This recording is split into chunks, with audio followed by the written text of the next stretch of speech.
A weathered clubhouse sits quiet on the edge of town, the kind of building most people drive past without a second glance, paint peeling on the sign out front that nobody's gotten around to fixing. Inside, a heavily tattooed man named Cole Mercer runs a rag slowly over the chrome of his motorcycle.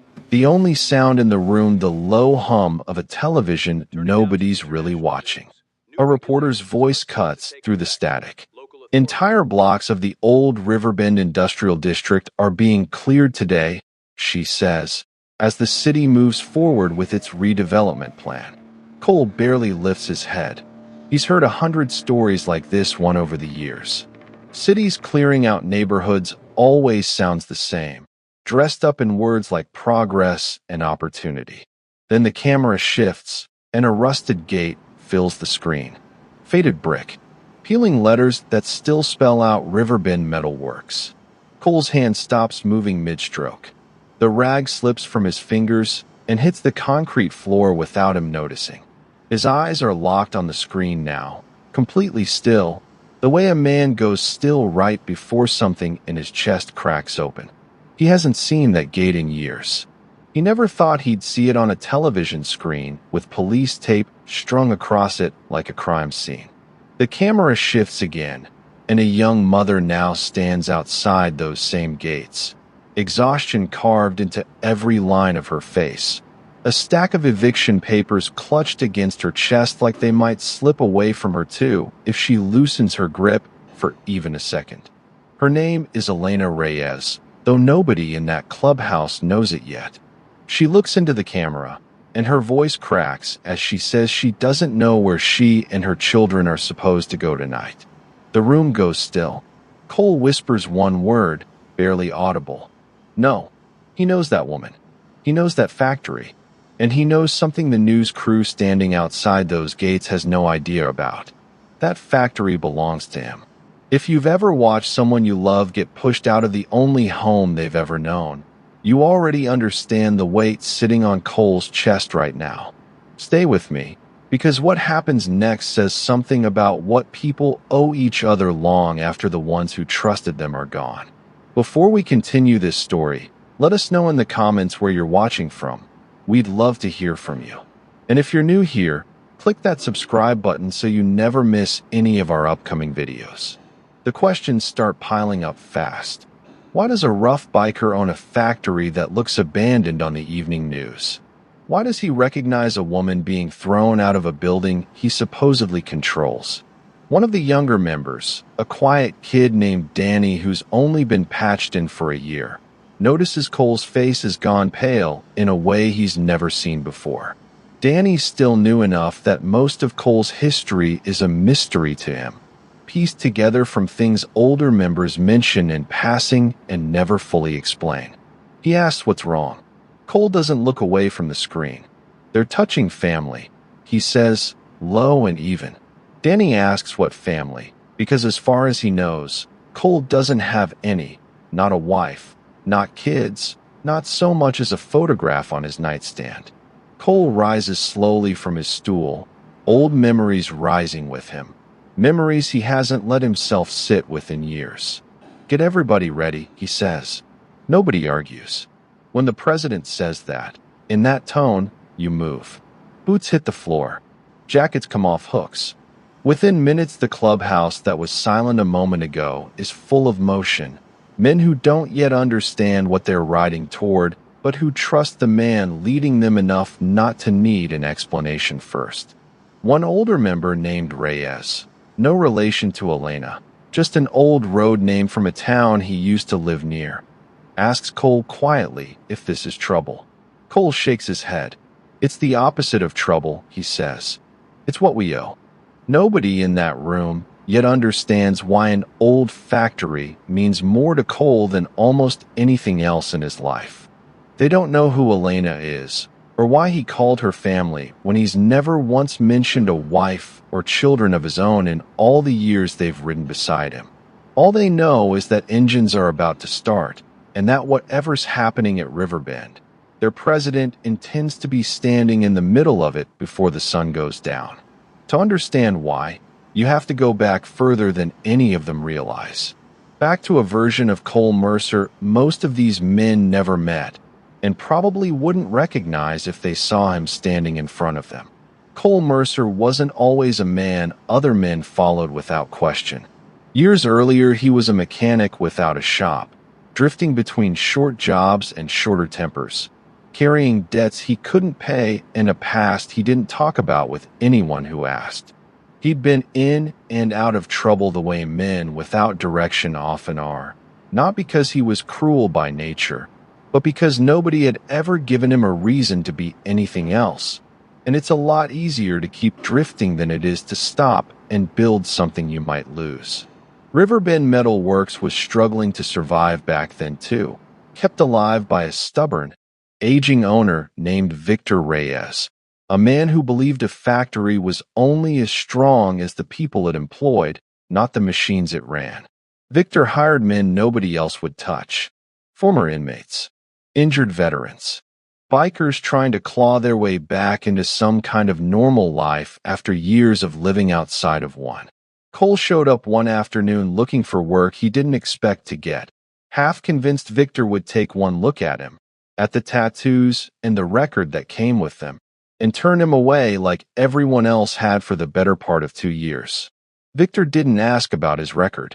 He asked if Cole could fix machines and whether he'd show up on time. Cole said yes to both, and meant it more than he'd meant anything in years, though he wasn't sure yet if he could keep that promise. He kept it anyway, every single day after that. Slowly, something in him settled that had never had the chance to before. He stopped drifting from town to town looking for the next short job. He stopped picking fights he didn't need to finish just to prove something to himself.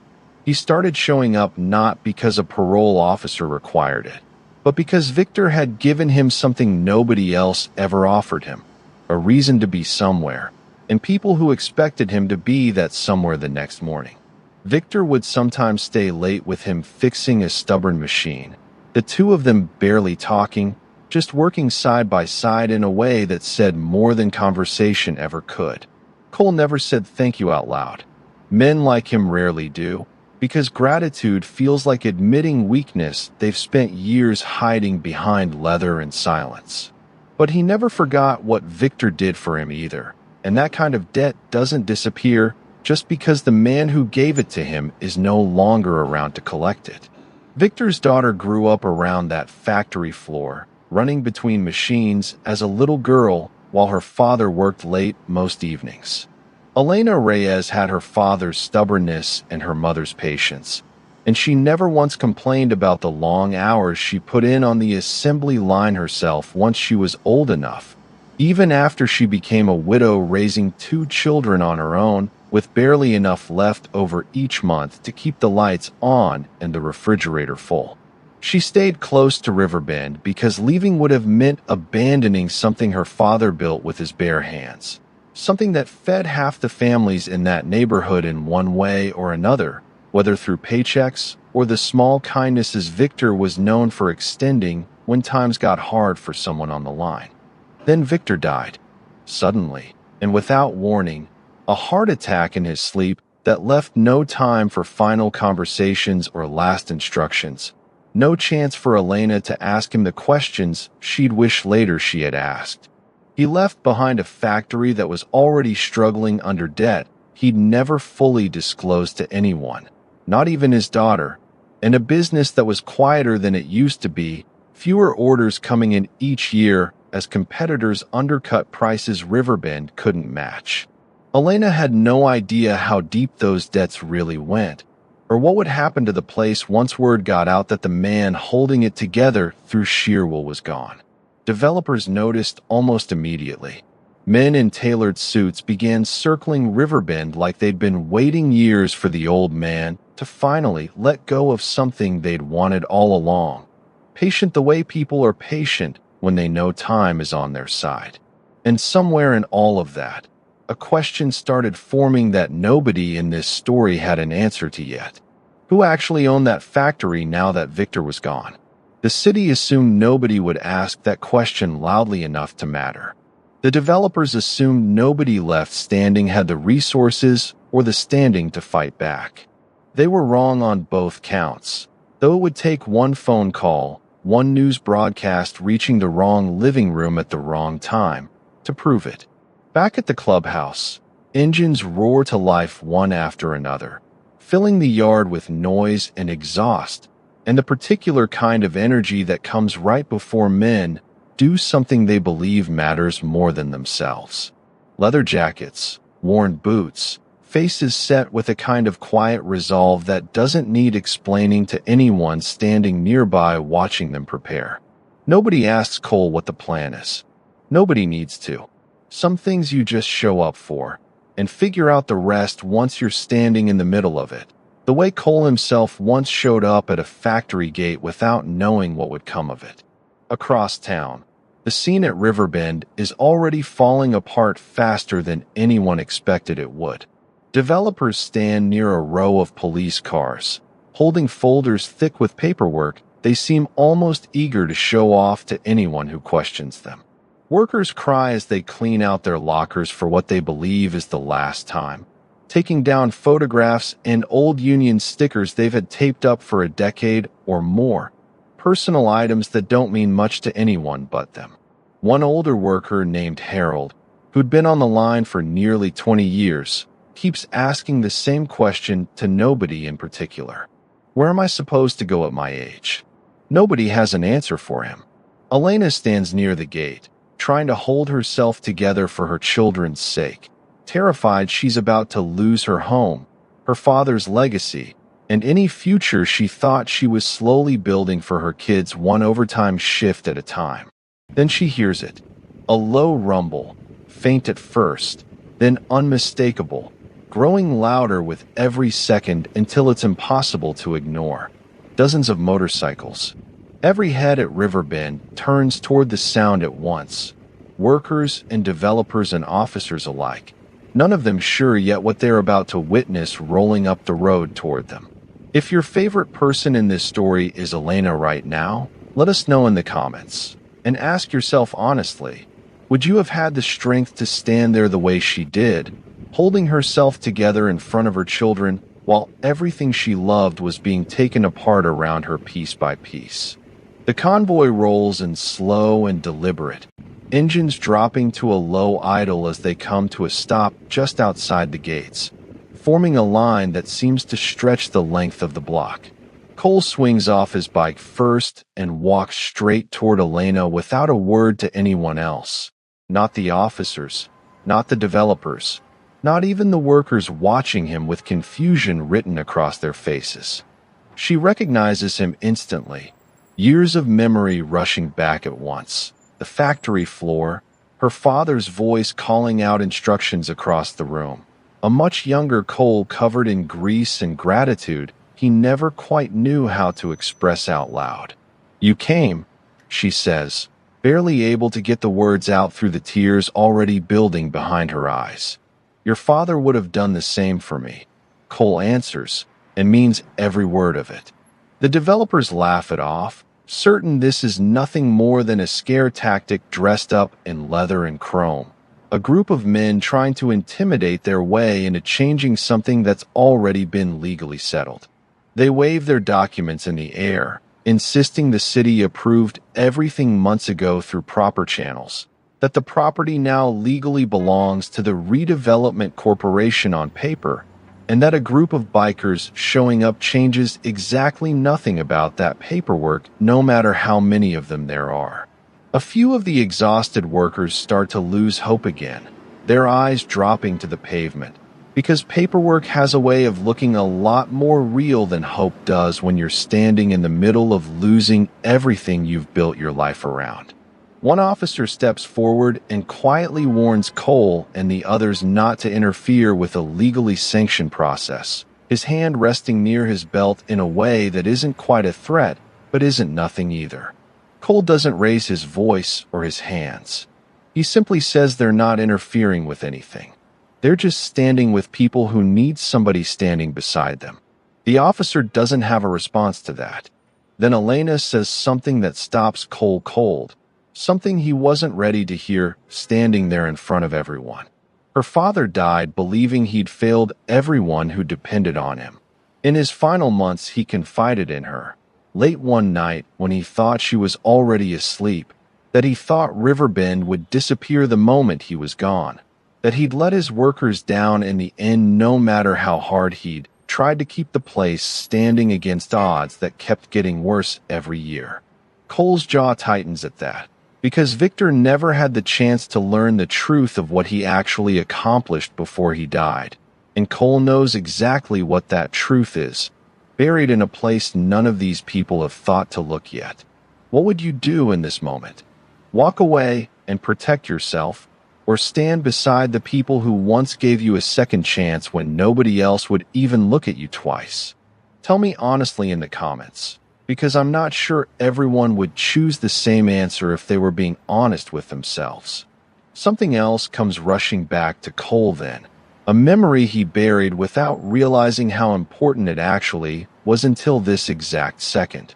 Years earlier, not long before Victor's health started failing in ways nobody wanted to acknowledge out loud, he had called Cole into a cramped office at the back of the factory, the same office with the same dented filing cabinet that had been there since before Cole even started working at Riverbend.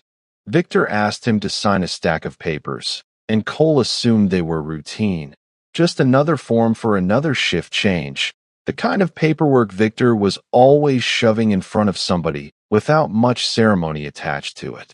Victor told him, almost offhand, not making a show of it at all, that one day he might need them.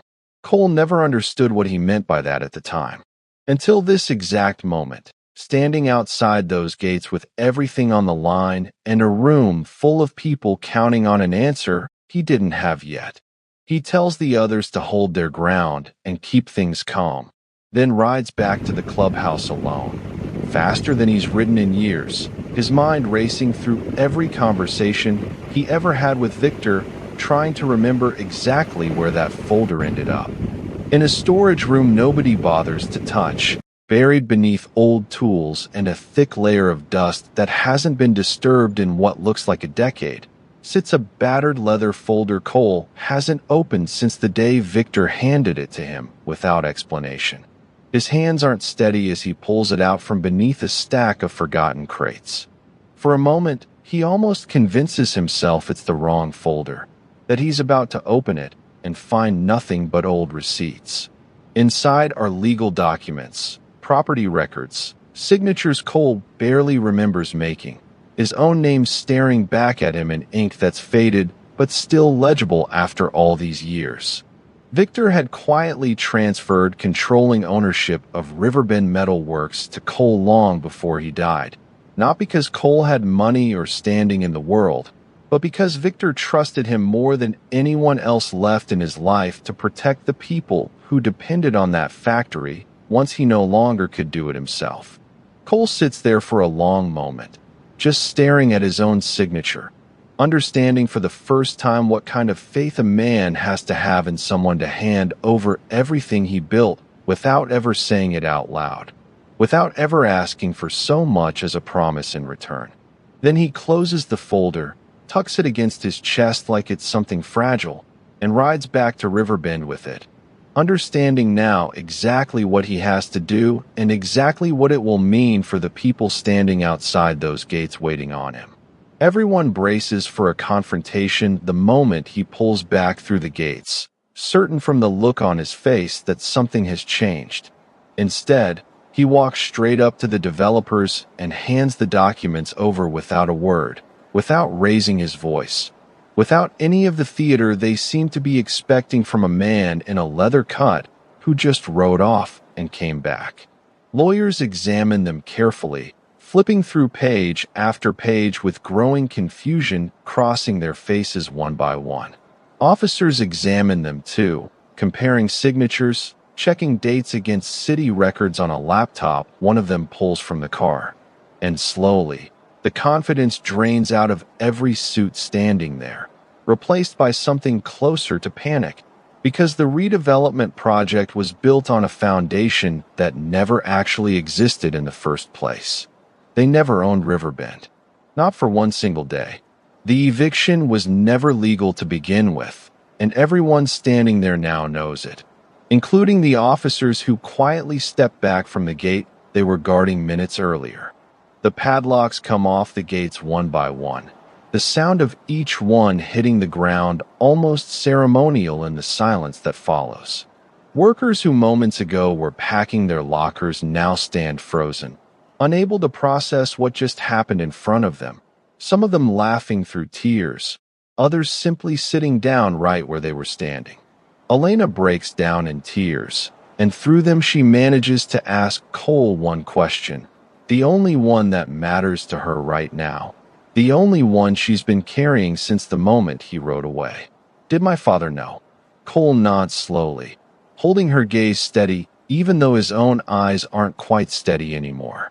He knew I wouldn't abandon this place, he says, his voice low. And in that moment it becomes clear to everyone standing there that Victor's final act wasn't really about saving a building at all. It was about trusting one man to look after the people he could no longer protect himself, long after he was gone. If this moment hit you the way it hit me, imagine being Elena, learning your father's last quiet act of faith was still holding your whole world together years after he was gone, without you ever knowing it was there at all. The factory reopens within the week. Workers return to their stations, the machines humming back to life one by one like the building itself is exhaling after holding its breath for days. Harold gets his old spot on the line back, still not quite believing it. Small businesses nearby breathe a little easier, knowing the neighborhood isn't disappearing after all, that the checks people spend at the corner store and the diner down the block will keep coming the way they always have for years. Elena walks the factory floor one evening after most of the shift has gone home, running her hand along an old machine her father used to operate himself, stopping in front of his photo hanging near the office door, the one where he's smiling with grease on his hands like he always had, like the picture was taken on an ordinary day that turned out to matter more than anyone realized at the time. She realizes something in that moment that she'll carry with her for the rest of her life. Family isn't only the people who share your blood. Sometimes it's the people who show up when everyone else has already walked away, who sign papers quietly and never mention it, who ride across town the moment they hear your name mentioned on the evening news. She finds Cole outside near his bike as her 2 children run past him, one of them waving shyly before ducking behind her mother's leg, and she hugs him, not as her employer, not as some biker who happened to intervene at the right moment, but as family, plain and simple, the way her father would have wanted it to be. Outside, the motorcycles remain parked along the gate long after the sun goes down. Engines quiet now, no celebration, no speeches, no cameras lingering to capture the moment for the news the way they had that morning when this all started. Just a row of men who understood something the developers never could, something that doesn't show up on any balance sheet. Greed measured that property in dollars and square footage. Brotherhood measured it in lives, in second chances, in a debt nobody ever asked to be repaid, but was repaid anyway, in full, without a single word wasted on the reasons why. As long as those bikes stood outside those gates, everyone in Riverbend knew one simple truth, the kind of truth that doesn't need to be said out loud to be understood by anyone standing close enough to see it. Some things are simply not for sale. What's your take on this? Comment below. I'm reading every single one. If this story resonated with you, hit like and send it to someone who needs to hear it. And if you want more stories like this, check out the previous videos on the channel.